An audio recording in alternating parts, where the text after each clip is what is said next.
For decades, Sean "Diddy" Combs stood at the top of the music world. From the golden age of bad boy records to global brand deals, he wasn't just in the room, he owned the room. The man who went from Puff Daddy to P. Diddy to simply love was more than a mogul. He was untouchable, or at least that's what the industry believed, until the morning of September 17th, 2024. That's when everything changed. Federal agents launched coordinated raids in Los Angeles and Miami. Within hours, Diddy was in custody, facing charges that went far beyond typical celebrity scandals. This wasn't about tax fraud or petty disputes. These were federal charges of human trafficking, racketeering, and conspiracy to transport individuals across state lines for illegal acts. It was the kind of language you associate with organized crime, not a record executive with a line of colognes and a Grammy shelf. The music world was stunned. Fans didn't know what to believe. On social media, chaos exploded. Supporters called it a witch hunt. Others said it was a reckoning long overdue. But beneath the noise was something harder to ignore. The weight of the evidence prosecutors claimed to have, not just paperwork and timelines, but people, former employees, ex-partners, individuals who had spent years inside Diddy's inner circle were suddenly stepping forward, saying they could no longer stay silent. As the trial began in May 2025, whispers turned into headlines. Witnesses lined up to take the stand, and what they started to reveal was darker than anyone imagined. Not only were the accusations graphic, they were coming from people who had worked beside him for years, people who had signed NDAs, stayed quiet, and buried what they saw. And they weren't just pointing fingers, they were naming names. Capricorn Clark didn't enter the courtroom as a stranger to Sean Combs. She wasn't a tabloid source or an angry outsider. She had once been part of the machine that built his empire, starting as his personal assistant in 2004, and eventually rising to a key role as global brand director at Combs Enterprises. But what she revealed under oath pulled the curtain back on a version of Diddy the public had never seen. According to Clark, her very first day on the job began with a threat. She testified that Diddy took her on a walk through Central Park, not for small talk, but to deliver a chilling warning. After learning she had previously worked for Suge Knight, Combs allegedly turned cold. Clark said he stared at her and told her point blank, if her past interfered with her loyalty to him, he would kill her. That moment, she said, changed everything. But that wasn't the last time Clark felt endangered. She recalled an incident in 2011, years after that walk in the park, that she described as sickening to witness. Diddy, furious after learning that his longtime off-again girlfriend Cassie was romantically involved with rapper Kid Cudi, allegedly flew into a violent rage. Clark said she watched in silence as Combs brutally assaulted Cassie in front of her and others. No one stepped in. Not the security, not the staff, not even Clark. She said fear froze her, and the image of Cassie being hit stayed with her long. Then after, Clark claimed she didn't call the police, but she did make one phone call. Cassie's mother. In a quiet voice, Clark recalled begging her, "Please help her, I can't." Her testimony didn't stop there. She said she later told a Bad Boy Records executive about the attack, only to be quietly fired weeks later for what she described as a made-up reason. The message, she implied, was clear. Loyalty was rewarded until it wasn't. And just when the courtroom thought it had heard the worst, Clark revealed something even stranger, something that seemed almost out of place until it wasn't. The trial wasn't just revealing what happened behind closed doors, it was pulling in names that no one expected to hear in a federal courtroom. Some mentions were passing, others carried more weight, but all of them added a strange texture to the case. Proof that this wasn't just a story about one man. This was about an ecosystem, one built on fame, loyalty, silence, and shadows. One of the most surprising names to surface was Whitney Houston. During her testimony, Capricorn Clark was asked about Cassie, Diddy's ex-girlfriend, and a central figure in the case. Clark made a subtle but cutting remark. She said Cassie had talent, but not the kind that made her a star. Not, in her words, the Whitney Houston or Mariah Carey kind. Cassie, she said, was more of a studio artist, someone who sounded polished thanks to production, but who didn't thrive on stage or command a crowd. The implication was clear. Diddy may have pushed Cassie into the spotlight, but according to Clark, he was manufacturing a product, not nurturing an artist. But the name-dropping didn't stop there. Another witness, known only by her alias Mia, testified that before she ever worked for Diddy, she had been an assistant to actor Mike Myers, the same Mike Myers behind the Austin Powers and Shrek franchises. Myers wasn't involved in any allegations, but hearing his name, alongside claims of abuse and coercion, was jarring. It reminded the courtroom just how close Diddy's world was to the broader orbit of Hollywood. Then came Georgina Chapman, The high-profile fashion designer, best known for co-founding Marchesa and for being the former wife of convicted predator Harvey Weinstein, was also brought up during questioning. Mia had once worked for her too, styling A-listers for red carpet events. Chapman herself wasn't connected to Diddy, but the reference sent a quiet chill through the room. It connected this trial, indirectly but symbolically, to another high-profile collapse of power in the entertainment world. And suddenly, the image became clearer. This wasn't just about a few disturbing accusations. The web of people, places, and proximity to power made one thing undeniable. Diddy didn't just operate inside the industry, he saturated it. But behind the bright lights and bold names was one story that kept resurfacing. A story that was about more than fame. It was about fear, control, and a woman who may have suffered through all of it while cameras kept rolling. Cassie's confession and her new life.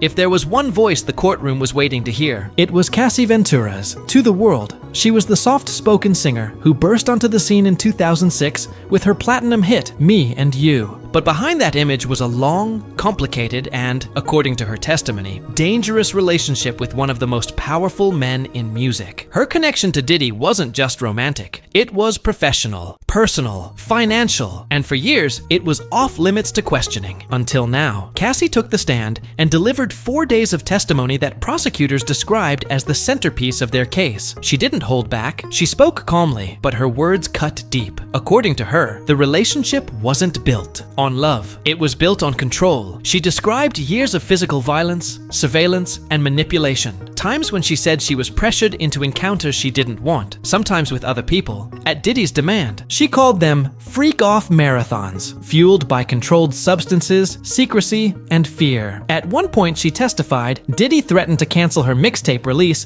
if she kept running her mouth. That mixtape, Rock-a-Bye Baby, eventually came out in 2013, featuring names like Rick Ross, Meek Mill, and Wiz Khalifa. According to former stylist Deontay Nash, no one involved was paid. Cassie's career, it seemed, was being dangled in front of her like a leash. But what made her testimony even more surreal was what happened after it ended. Just days after stepping down from the witness stand, Cassie gave birth to her third child. A new chapter of her life began, even as her past was being dissected in court. The timing wasn't lost on anyone. It was as if she had closed the door on one world, trauma, silence, submission, and walked straight into another. One she built on her own. She's now married to personal trainer Alex Fine, a relationship that began shortly after she cut ties with Diddy for good in 2018. Their family has grown. First a daughter in 2019, another in 2021, and now their newborn son. But even as she steps into a new life, her old one is still unfolding in the courtroom. And what happened next would take the accusations beyond hotel rooms and backstage fights into full-blown criminal territory, with one of hip-hop's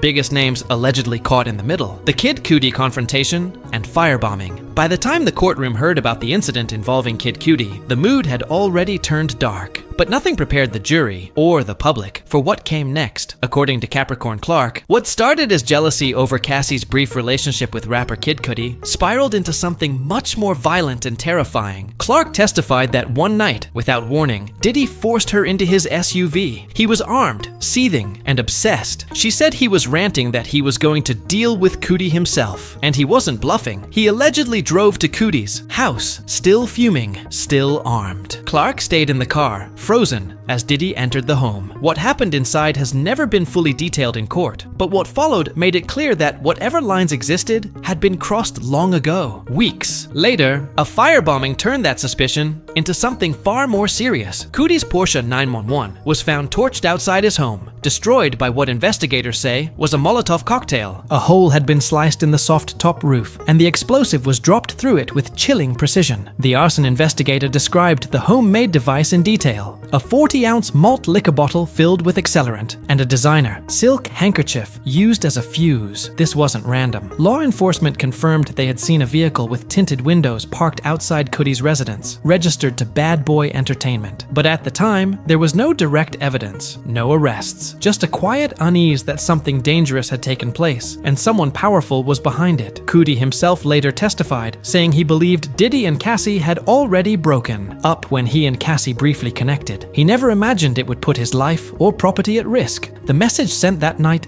didn't need words. It was fear, fire, silence. To prosecutors, this wasn't just a case of personal revenge. It was part of a larger pattern, one of intimidation, retaliation, and complete control over anyone Diddy saw as a threat. But even that wasn't the most haunting account the jury would hear, because another former assistant, known only by a pseudonym, was about to reveal something far worse than vandalism or threats. She said she lived it, year after year. Mia speaks the alleged abuse behind closed doors. Her name wasn't listed on the docket, not the one the public saw at least. In court, she was only known as Mia, but by the time she finished testifying, it was clear. Her story might be the most devastating yet. Mia worked for Diddy for nearly a decade, from 2009 to 2017. To outsiders, she was just another personal assistant, the kind that fades into the background while artists and executives run the spotlight, but behind closed doors. She says she endured a cycle of abuse that she described as torturous. And unlike others who came forward, Mia claimed that she wasn't just a witness to violence, she was one of its targets. She testified that the first incident happened at Diddy's 40th birthday party. It started with a forced kiss. She said he grabbed her, pushed his hand up her dress, and told her to keep quiet. The pattern escalated from there. According to her, the abuse became physical, emotional, and physical. Always behind closed doors. Always with the same message: don't speak, don't resist, don't leave. One of the most disturbing details came when Mia described what happened while packing for a trip. She said Diddy cornered her and forced her to perform unusual fun while she stood frozen, afraid of what would happen if she didn't. On another occasion, she said he climbed into her bed uninvited, whispering in the dark like it was normal. Then, she said, he raped her, and still, she stayed. Why? That's what many wanted to understand. Mia explained that the assaults were spaced out, unpredictable. Part of her convinced herself each time would be the last. She also blamed herself, saying she thought she had done something to cause it. But above all, she said she was terrified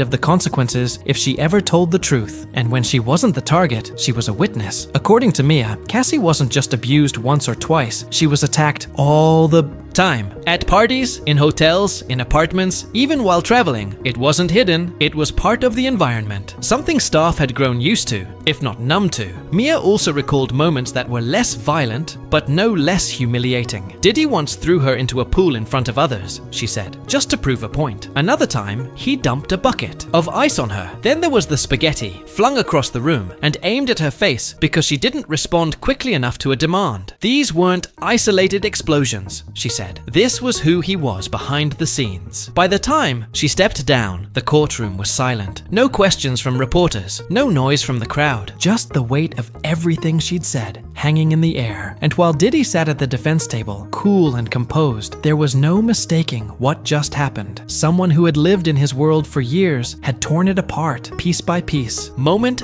by moment. And still, the man at the center of it all showed no sign of backing down. Because while the world outside reeled from the testimonies, Diddy was preparing to launch his defense, personally. The public persona and the private battle while witness after witness painted a disturbing portrait of Diddy behind the scenes. The man in the courtroom was something else entirely. Calm, calculated, in control. Sources close to the case say Diddy has taken on the role of a quarterback in his own defense, passing notes to his lawyers, correcting details, even suggesting which evidence to challenge. It's not a man watching his life unravel. It's a man trying to direct the edit. But even as he fights, cracks are showing. He missed his twin daughter's high school graduation, a moment he reportedly called heartbreaking. And as his family keeps a low profile, the courtroom remains his stage. Ironically, the origin of his old name, Puff Daddy, resurfaced during all this, a nickname from childhood given because he'd huff and puff when angry. Now, in a federal courtroom, that legacy hangs in the balance. This trial isn't just about what Diddy did or didn't do, it's about who he really is when the music stops. Thanks for watching.